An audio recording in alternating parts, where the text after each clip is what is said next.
Jewish mysticism may seem like a contradiction in terms. The mystics seek the direct experience of and union with God. David Ariel, an authority on Jewish mysticism, points out that Rabbinic Judaism is anti-mystical, or at least it attempts to neutralize the mystical impulse inherent in all religions. Of course, we find that there is a certain level of leadership in all religions who are anti-mysticism. This is not unique to Judaism. But this was not always the case in Judaism. The rabbis at the time of the early rabbinic period, 70 AD to 200 AD, were well aware that in times past, men had had direct, intimate contact with God. At the time of Adam, man communicated directly and easily with God. Abraham, Moses, and the prophets also had an intimate relationship with God. But the rabbis noted that God had gradually withdrawn from direct communication with man. Why?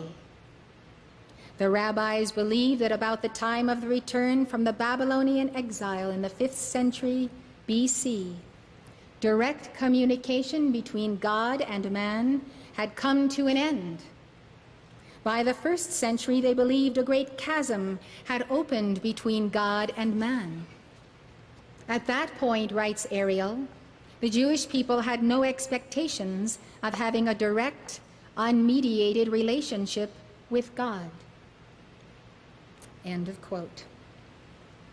Judaism became a legalistic religion which substituted the observance of the law, ritual, and morality for direct mystical experience. Rabbinic Judaism, which developed into modern Judaism, has been suspicious or even hostile to mysticism ever since. According to Rabbi Devorah Jacobson, quote, the rabbinic tradition was always superstitious and fearful of any mystical movement that arose in Judaism. From very early on, the rabbis went to extremes to put hedges and fences around mystical practice and belief. End of quote. The mystic posed a threat to the system of rabbinic law, and thus to the power and authority of the rabbis who had created the system. During the early rabbinic period, the rabbis recognized that a rare individual could communicate directly with God. They believed in miracles and even recorded a number of cases where people had had prophetic experiences. But they did not want mysticism to play any role in matters of religious law. Writes Ariel, they rejected the legal admissibility of the individual religious experience, direct contact with God. They even rejected prophecy in favor of the indirect relationship with God that is possible through the fulfillment of the Torah.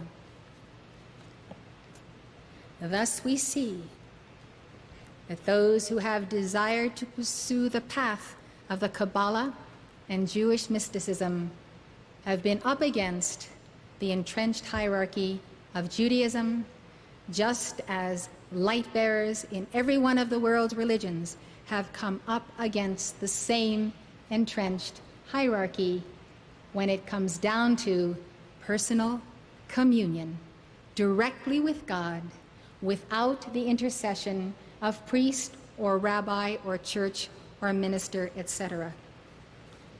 This is where there is the dividing of the way for all of us.